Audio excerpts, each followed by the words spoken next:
এই জন্য আল্লাহ পাক রব্বুল আলামিন বলেন, মিনহা খলাকনাকুম ওয়া ফিহা নুঈদুকুম ওয়া মিনহা নুখরিজুকুম তারাতান উখরা। এই পৃথিবীতে আমি মানুষকে ওই মাটি দ্বারা সৃষ্টি করেছি, আর ওই মাটিতে তাদেরকে আবার ফিরিয়ে নিব। ওই মাটিতে আবার তাকে বিলীন করে দেওয়া হবে, এরপর ওই মাটি থেকে আবার তাকে উঠানো হবে। এভাবে করে আল্লাহ পাক রব্বুল আলামিন সেই মহান কিয়ামতের দিবস কায়েম করবেন। আল্লাহু আকবার বলে। তার মানে পৃথিবীতে আমাদেরকে আল্লাহ মাটি দিয়ে সৃষ্টি করেছে, আবার মাটিতে বিলীন করে দিবেন, আবার মাটি থেকে আমাদেরকে উঠাবেন। কাজেই এই পৃথিবীতে মৃত্যু অনিবার্য, এতে কোনো সন্দেহ আছে? একটু বলেন, কোনো সন্দেহ আছে? কিন্তু মৃত্যুটা কখন হবে?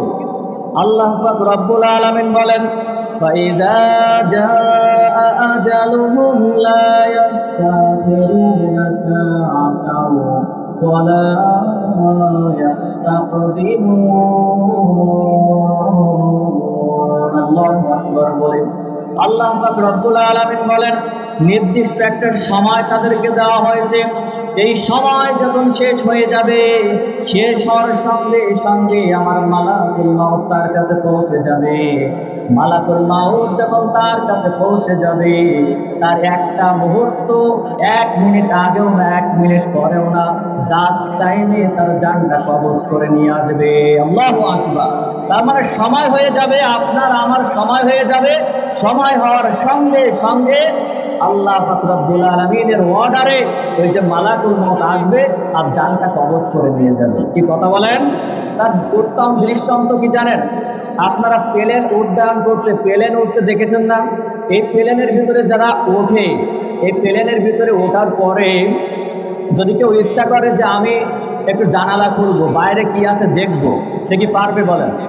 প্লেন ধরেন উপরে আছে, চলছে, এমত অবস্থায় কেউ ইচ্ছা করলে ওই প্লেনের জানলা খুলতে পারে না, দরজা খুলতে পারে? এই যে লোকাল বাসের আমরা ইচ্ছা করলে জানালা খুলি, ইচ্ছা করলে নামি, আবার উঠি, কিন্তু প্লেনে তো এরকম কোনো ব্যবস্থা নাই, আছে বলেন? না। এখন ওই যে প্লেনের ভিতরে আব্দুল কুদ্দুস সাহেব, তিনি ভ্রমণে যাবেন, উনি উঠেছেন, উঠার পরে উনি একটু নার্ভাস ফিল করছেন। এই কারণে যারা দায়িত্বরত আছে তাদের কাছ থেকে 1 গ্লাস জুস নিলেন। জুস নেওয়ার পরে খুব সুন্দর করে উনি ওই জুসটা খেলেন। খাওয়ার কিছুক্ষণ পরে সবাই দেখতে পেল যে আব্দুল কুদ্দুস সাহেব আর নড়াচড়া করছে না। এখন ওই যে প্লেনের যে দায়িত্বশীল যারা আছেন, ওনারা আব্দুল কুদ্দুস সাহেবের সামনে গেলেন।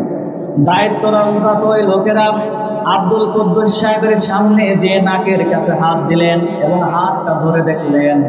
দেখার পরই ঘোষণা দিলেন, ইন্না লিল্লাহি ওয়া ইন্না ইলাইহি রাজিউন। আব্দুল কুদ্দুস সাহেব এই মুহূর্তে, এই মাত্র দুনিয়া থেকে বিদায় হয়ে গেছে। আল্লাহু আকবার। তার মানে আমি আপনাদের বোঝাতে চাচ্ছি যে প্লেনের ভিতরে, যে প্লেনের জানালা খোলা যায় না, বাতাস ঢুকবে, বাতাস ঢুকলে ওই প্লেনটা বিধ্বংস হয়ে যেতে পারে। কি কথা বলেন? প্লেন তার গন্তব্যে যেতে পারবে না। সেই প্লেনের ভিতরে, যে প্লেনের ভিতরে বাতাস ঢুকতে পারে না, সেই প্লেনের ভিতরে আব্দুল কুদ্দুস সাহেবের জানটা নির্দিষ্ট সময়ে মালাকুল মাউত কবজ করে নিয়ে এসেছে। কথা বলেন ঠিক কিনা? এখন ওই যে প্লেনের ভিতরে বাতাস ঢুকতে পারে না, কিন্তু সেখানে মালাকুল মাউত যে আব্দুল কুদ্দুস সাহেবের জানটা কবজ করেছে, তাহলে এই পৃথিবীতে আমরা যারা আছে, আমরা যত সুরক্ষিত স্থানে থাকি না কেন, যত পুলিশি প্রোটোকলে থাকে না কেন, যত সেনা প্রোটোকলে থাকে না কেন, সেখানে কি মালাকুল মাউত এসে আমাদের নির্দিষ্ট সময়ে জানটা কবজ করতে পারবে না? কথা বলেন? পারবে। নির্দিষ্ট সময়ে আমাদেরকে এই পৃথিবী ছেড়ে চলে যেতেই হবে। আমরা একটা মুহূর্ত পর্যন্ত এই পৃথিবীতে থাকতে পারবো না, আমাদের সময় শেষ হয়ে গেলে। এই জন্য আল্লাহ বলছে, ওয়ালা ইয়াখিরুল্লাহু নাফসান ইযা জাআ আজালুহা। যখন মালাকুল মাউত কারো দরজায় যে নক করবে, পৃথিবীর কোনো রাজা বাদশার কোনো মানুষের ক্ষমতা নাই আমার মালাকুল মাউতকে, আজরাইলকে তার দরজা থেকে ফেরত দিতে পারবে। তার মানে মালাকুল মাউত আসবে একবারই, ওটাই শেষ। এই পৃথিবী থেকে আমাদেরকে চলে যেতেই হবে। এর থেকে মহাসত্য কথা কি আর আছে বলেন? এই পৃথিবীতে নাস্তিক এবং মুরতাদ, তারা কিন্তু আল্লাহ আছে এটা বিশ্বাস করে না। তারা বলে দেয়ার ইজ নো গড, আল্লাহ বলতে কিছুই নাই। কিন্তু ওই নাস্তিক এবং মুরতাদ ওরা বিশ্বাস করে যে এই পৃথিবী ছেড়ে একদিন আমাদেরকে চলে যেতেই হবে। কাজেই এই পৃথিবী ছেড়ে যদি আমাদের চলে যেতেই হবে, যেতেই হয়, তাহলে আমরা ভালো মৃত্যু আশা করি কিনা? সবাই বলেন, ভালো মৃত্যু আশা করে তো? এই পৃথিবীতে সব থেকে আদর্শবান লোককে বলেন তো? বিশ্বনবী সাল্লাল্লাহু আলাইহি ওয়াসাল্লাম। ওনার থেকে বেশি আদর্শবান মানুষ এই পৃথিবীতে আছে? নাই। যার সম্পর্কে হযরত আয়েশা রাদিয়াল্লাহু তাআলা বলেন, আনতা রাজুলুন গুফিরা লাহু তাকাদ্দামা ওয়া মা তাআখার। আল্লাহর হাবিব সাল্লাল্লাহু আলাইহি ওয়াসাল্লামের সামনেও কোনো গুনাহ নাই, পিছনেও কোনো গুনাহ নাই। আল্লাহ পাক রব্বুল আলামিন সমস্ত গুনাহগুলো মাফ করে দিয়ে বিশ্বনবীকে মাসুম করে দিয়েছেন। সুবহানাল্লাহ। বিশ্বনবীর সামনেও কোনো গুনাহ নাই, পিছনেও কোনো গুনাহ আছে। আহলে সুন্নাত ওয়াল জামাতের মতে এই পৃথিবীতে যত নবী এবং রাসূল এসেছে, প্রত্যেকটা নবী এবং রাসূলের কোনো গুনাহ নাই, তারা বেগুনাহ এবং মাসুম। এই বিশ্বাস আহলে সুন্নাত ওয়াল জামাতের। যদি কেউ বিশ্বাস না করে তাহলে তার ঈমান থাকবে? বলেন, থাকবে না। তাহলে বিশ্বনবী সাল্লাল্লাহু আলাইহি ওয়াসাল্লামের কোনো গুনাহ নাই, আর এই পৃথিবীতে আর একজন ব্যক্তির কোনো গুনাহ নাই। সেই ব্যক্তিটা কে বলেন তো? এই বাংলাদেশের ভিতরে আছে, বলেন কেউ পারবেন? বিশ্বনবীর জীবনে কোনো গুনাহ নাই, সামনেও গুনাহ নাই, পিছনে নাই, এটা মেনে নিলাম। কিন্তু বাংলাদেশের ভিতরে আর একজন ব্যক্তির কোনো গুনাহ নাই। এই লোকটার নাম কি বলতে পারবেন আপনারা? খুব চিন্তায় পড়ে গেছেন। এই লোকটা হলো বঙ্গবীর কাদের সিদ্দিকীর বড় ভাই আব্দুল লতিফ সিদ্দিক। নাম শুনছেন? এই লোকটা কয়েকদিন আগে সে স্টেজে উঠে মাইক নিয়ে বলছে যে হুজুরেরা যখন দোয়া করে আল্লাহর কাছে যে আল্লাহ আমার গুনাহগুলো মাফ করে দাও, তখন আমি হুজুরদের সঙ্গে হাত উঠাই না। কেন? এই জন্য হাত উঠায় না যে আমার জীবনে কোনো গুনাহ নাই। কি নাউজুবিল্লাহ বলবেন না? তার মানে ওর জীবনে কোনো গুনাহ নাই। অথচ এই লোকটার বিপক্ষে বাংলাদেশে ব্যাপক আন্দোলন হয়েছিল। এই লোকটা হজের বিপক্ষে একটা কটূক্তি করেছিল। এই লোকটা তাবলীগ জামাত নিয়ে কটূক্তি করেছিল। এই কারণে তাম বাংলাদেশের মানুষ এই লোকটার বিপক্ষে কিন্তু আন্দোলন গড়ে তুলেছিল। কি আপনারা জানেন? এই লোকটা বলছে হুজুরেরা হাত উঠালে আমি হাত উঠাই না, কেননা আমার জীবনে কোনো গুনাহ। কি এই কথা কি মেনে নেওয়া সম্ভব? বলেন। অথচ আল্লাহর হাবিব সাল্লাল্লাহু আলাইহি ওয়াসাল্লাম বলেন, কুল্লু বানি আদম খাত্তা। প্রত্যেকটা বনি আদম সন্তান, প্রত্যেকটা মানুষ ভুলের ভিতরে। খাত্তাইনা তাওয়াবুন। এই পৃথিবীতে খায়রুল খাত্তাইনা তাওয়াবুন। উত্তম ভুলকারী হলো সেই, উত্তম ভুলকারী হলো সেই যে ভুল করার পরে আল্লাহর কাছে ক্ষমা চায়। সুবহানাল্লাহ। এই সামনে কথা বলা যাবে না, কথা বললে সমস্যা হবে। তাহলে আল্লাহর হাবিব সাল্লাল্লাহু আলাইহি ওয়াসাল্লাম বলছে প্রত্যেকটা মানুষ ভুলের ভিতরে, ভুলের ঊর্ধ্বে কেউ না। ভুলের ঊর্ধ্বে কেউ আছে? বলেন। আর খায়রুল খাত্তাইনা তাওয়াবুন। আল্লাহর হাবিব বলছে উত্তম ভুলকারী হচ্ছে সেই যে ব্যক্তি ভুল করার পরে আল্লাহর কাছে হাত উঠায় আর বলে, রব্বুল আলামিন আমি ভুল করে ফেলেছি, তুমি আমাকে মাফ করে দাও। আল্লাহর হাবিব সাল্লাল্লাহু আলাইহি ওয়াসাল্লামের মতে উত্তম ভুলকারী হচ্ছে এই ব্যক্তি। সুবহানাল্লাহ বলেন। অথচ সেই লোক বলছে যে আমার জীবনে কোনো গুনাহ।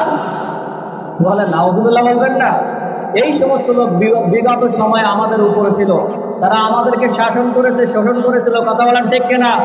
এই সমস্ত মানুষদেরকে আল্লাহ থেকে আল্লাহ পাক রব্বুল আলামিন আমাদেরকে পরিত্রাণ দিয়েছে। এই জন্য একবার শুকরিয়া আদায় করছি আলহামদুলিল্লাহ। তাহলে এই পৃথিবীতে যত মানুষ, সব মানুষের কি ভুল আছে? শুধুমাত্র আয়েশা রাদিয়াল্লাহু তাআলা না বলেন বিশ্বনবী সাল্লাল্লাহু আলাইহি ওয়াসাল্লামের সামনেও কোনো গুনাহ নাই, পিছনেও কোনো গুনাহ নাই। এই বিশ্বনবী সাল্লাল্লাহু আলাইহি ওয়াসাল্লাম আল্লাহর কাছে সব সময় দোয়া করতেন, সকাল সন্ধ্যা সব সময় দোয়া করতেন, আল্লাহুম্মা ইন্নী হুসনুল খাতিমা, আল্লাহুম্মা ইন্নী হুসনুল খাতিমা। রব্বুল আলামিন আমার শেষ মৃত্যুটা যেন ভালো মৃত্যু হয়, এই দরখাস্ত তোমার কাছে জানাই। সুবহানাল্লাহ। বিশ্বনবীর সামনেও কোনো গুনাহ নাই, পিছনেও কোনো গুনাহ নাই। সেই নবী সকাল সন্ধ্যা সব সময় দোয়া করতেন, আল্লাহুম্মা ইন্নী আসআলুকা হুসনুল খাতিমা। রব্বুল আলামিন মৃত্যু তো বরণ করতেই হবে, মৃত্যু আমার কাছে আসবেই। মৃত্যু যেহেতু বরণ করতে হবে, তাহলে আমাকে তুমি ভালো মৃত্যু দান করো। সুবহানাল্লাহ বলবেন না? সেই ভালো মৃত্যু কি আমরা কামনা করি কিনা? সবাই বলেন। কে কে ভালো মৃত্যু চান? দুই হাত তুলে দেখান। লিল্লাহি তাকবীর।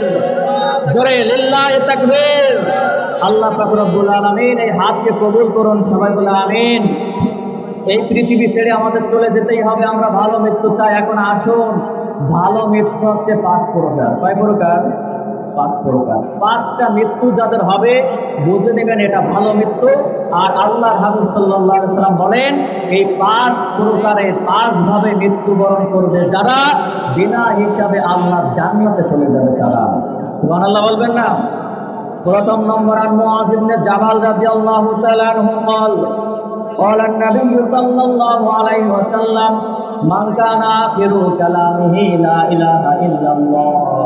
মুআয ইবনে জাবাল রাদিয়াল্লাহু তাআলা আনহু বলেন আল্লাহর হাবিব সাল্লাল্লাহু আলাইহি ওয়াসাল্লাম বলেন যে ব্যক্তির শেষ কথা হবে, শেষ বাক্য হবে লা ইলাহা ইল্লাল্লাহ দাখালাল জান্নাহ, সঙ্গে সঙ্গে ওই ব্যক্তি মৃত্যুর পরেই আল্লাহর জান্নাতে প্রবেশ করবে। সুবহানাল্লাহ বলেন। মান কানা আখিরু কালামিহি লা ইলাহা ইল্লাল্লাহ, হাদিসটা বর্ণনা করছে মুআয ইবনে জাবাল রাদিয়াল্লাহু তাআলা আনহু। তিনি বলেন যে ব্যক্তির শেষ কথা, শেষ বাক্য হবে লা ইলাহা ইল্লাল্লাহ দাখালাল জান্নাহ, এই ব্যক্তিটা আল্লাহর জান্নাতে প্রবেশ করবে। কি সুবহানাল্লাহ আসতে বলবেন না জোরে? সুবহানাল্লাহ জোরেই বলবেন, কেননা এত সহজে যদি জান্নাতে যাওয়া যায় তাহলে সুবহানাল্লাহ আসতে বলবো কেন? কি কথা বলেন? এই সহজে যদি জান্নাতে যাওয়া যায় তাহলে আমরা এই যে শীতের সকালে লেপকে উপেক্ষা করে, শীতকে উপেক্ষা করে কেন জামাতের সাথে নামাজ আদায় করব? এই এত সহজে জান্নাতে যদি যাওয়া যায় তাহলে আমরা কেন জিহাদ করব, কেন ইসলামী আন্দোলন করব, লা ইলাহা ইল্লাল্লাহ বলবো আর জান্নাতে চলে যাব? বলেন এটা কি কখনো সম্ভব? একটু আওয়াজ দিয়ে বলেন সম্ভব? এক কথায় উত্তর হচ্ছে এই পৃথিবীতে যারা কোরআন এবং হাদিস দিয়ে জীবন পরিচালনা করবে মৃত্যুর সময় তাদের ঈমানি কালেমাটা নসিব হয়ে যাবে। আর যারা কোরআন এবং হাদিস দিয়ে জীবন পরিচালনা করবে না তারা হাজারো চেষ্টা করবে এরপরেও মৃত্যুর সময় তাদের ঈমানি কালেমাটা নসিব হবে বলেন? তার বাস্তব প্রমাণ হচ্ছে ফেরাউন। কে বলেন? ফেরাউন কিন্তু হাজারো চেষ্টা করেছিল। এই ফেরাউনের ইতিহাস পড়তে যে আমরা অবাক হয়ে যাই। এই ফেরাউন কিন্তু 16.5 বছর রাজত্ব করেছিল। কত বছর বলেন? 16.5 বছর। আর এই ফেরাউন মূসা আলাইহিস সালামকে পৃথিবীতে আসতে দিবে না, তার আগমনকে প্রতিরোধ করার জন্য 25,000 ছোট্ট শিশু হত্যা করেছিল। নাউজুবিল্লাহ বলবেন না? 25,000। এই ফিরআউন মূসা আলাইহিস সালামকে পৃথিবীতে আসতে দিবে না, এই জন্য কয়েক বছরের পর বছর স্বামী স্ত্রীকে এক জায়গায় সে থাকতে দেয় নাই। এই যে ফিরআউন, সে যখন মূসা আলাইহিস সালামের প্রতিরোধ পৃথিবীতে আসা প্রতিরোধ ঠেকাতে পারেন নাই, ঠিক সেই সময় ফেরাউন সর্বশেষ একটা চিন্তা করেছিল যে মূসাকে এই দুনিয়া থেকে বিদায় করে দিতে হবে।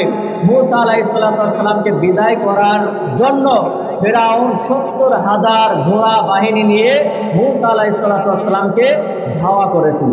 মূসা আলাইহিস সালাম যখন লোহিত সাগরের কিনারায় চলে গেলেন, তখন মূসা আলাইহিস সালামের বাহিনী, মুসলিম বাহিনী বলল যে আমরা তো পাকড়াও হয়ে গেছি।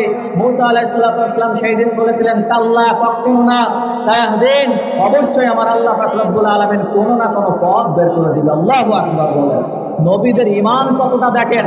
সাধারণ মুসলমানদের ঈমান যেখানে শেষ, নবীদের ঈমান সেখান থেকে শুরু।